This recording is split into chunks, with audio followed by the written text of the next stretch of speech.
Mabilis na kumalat sa bayan ang nangyari kay na Ibarra at Padre Damaso. Sa umpisa ayaw maniwala ng marami.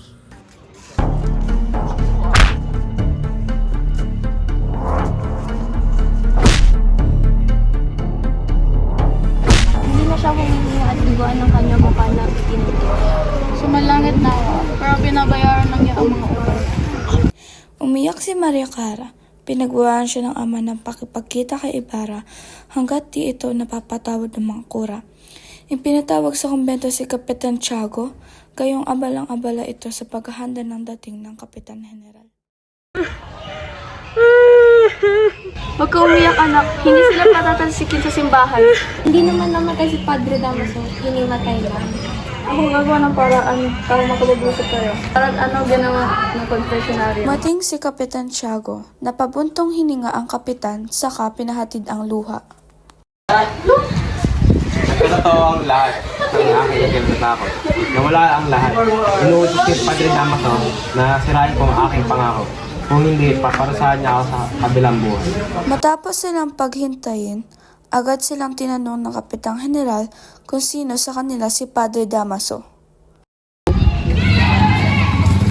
Hindi po namin kasama si Padre Damaso. Siya'y nakahiga at may sakit. Dagdag ni Padre Salvi, patayad na pumasok si Kapitan Tiago, samantalang nag-aalangan si Maria Clara. Ibig ko kayong pasalamatan. Ipinanunukala kong bigyan kayo ng gantimpala. Nakaluksa, humarap si Crisostomo Ibarra sa Kapitan General. Di niya inaasahan ang mabuting pagtanggap nito dahil sa pagbisita ng mga kura. Hinahangaan ko ang inyong ugali. Iminungkahi ko sa aking mahal na hari. Nabigyan kayo ng medalya sa pagpapatayo ng paaralan. Patungkol kay Padre Damaso, huwag kayong mabuon. Habang ako'y namumuno sa islang to, ni isang biglang buo, hindi makukuot. Napagtagpo mo ba sa Madrid ang aking pamilya? Senyor, kaligayahan ng aking bayab ang hangad ko. Kaligayahan na dapat ng mga galing sa inang Espanya. Matutupad lang ito kung ipagkakaloob ang reforma. Kahit ang iniisip nyo ay di bagay sa bahay na ito. Marahil ay sumama na lang kayo sa akin sa Europa. Hindi maaari! Dito ang mamuhay sa sinilangan ng aking bayan. Wala na sa sarili si Sisa.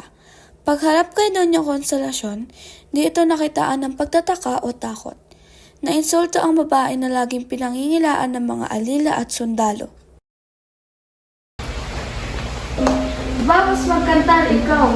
Tama na, sumasakit ang kalooban ko. Aba, marunong pala magtagalog. Baila!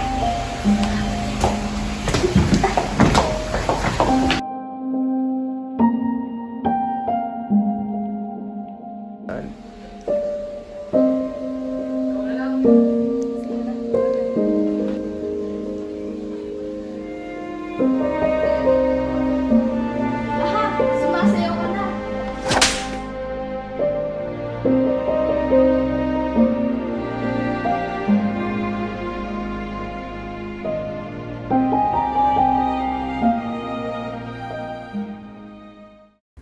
Magkaisang po ng gabi, nasa plaza ang maraming tao. Manonood ng dula, libo-libo ang mga ilaw sa entablado. Sa harapan nito may orkestrang tumutugtog.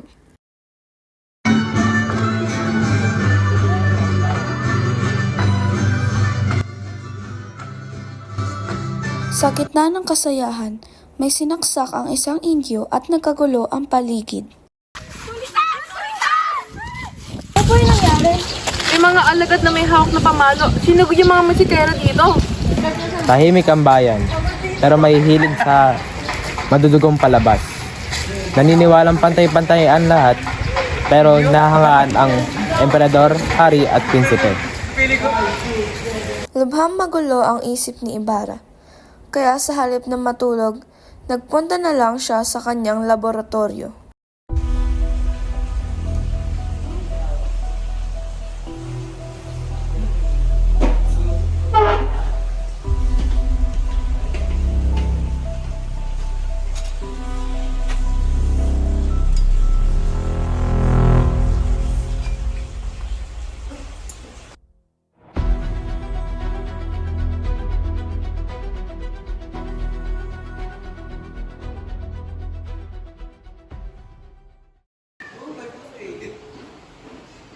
Alam kong apo ka na nagbilang sa aking ama sa init ng araw.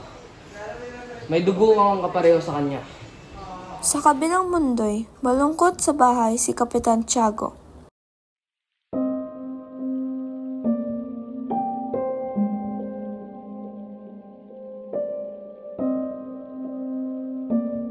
Sumunod si Tia Isabel para salubungin sina Dr. Tiburcio de Espadaña at ang asawa nitong si Doña Victorina de Espadaña at isang binata.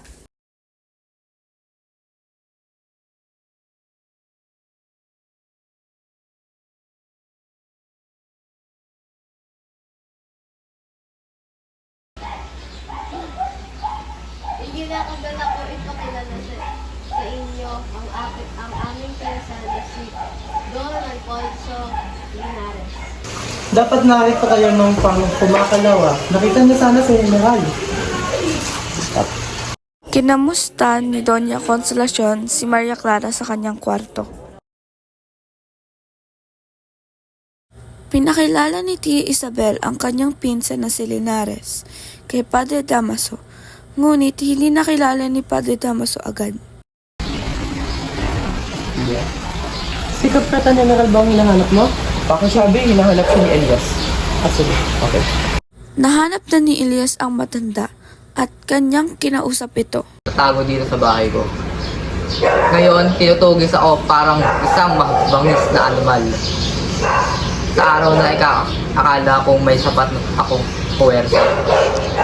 Pababa ako sa pagtatagalan at ang mawakas ng aking paghihiganti at ang aking buhay. Nagpatuloy ang pag-uusap ni na Elias at ang matanda tungkol sa paghihiganti ayon sa matanda. Itutuloy natin ang balak. Ang makakatanggap ng ganti ay silang hindi armado, kundi ang magtatanggol sa sarili ang bayan. Umiwas muna tayo sa mga dugong patayan. Tulungan mo naman ako para sa aking mga anak. Sige, tutulungan kita magiganti sa pang-aapi ng mga praile. Samantala sa sabungan, tuwing linggo, nagsisiksikan ang mga tao at nagsusugal. Dumating si Kapitan Tiago, dala ang kanyang tandang at nagsimula ang pustahan. Kahit ang mga mahihirap ay pumupusta pa rin.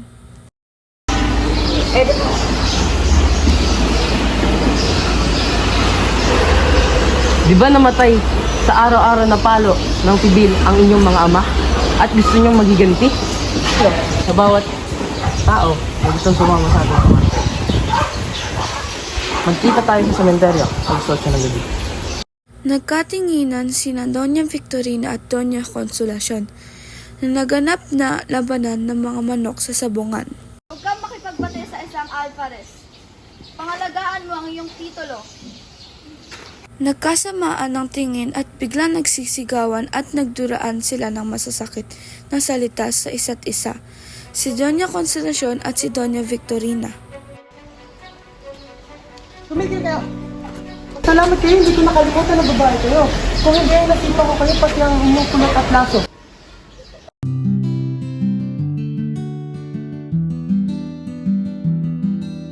Come look at this. Brother,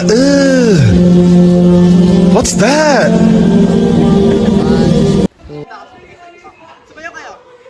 Sayaw!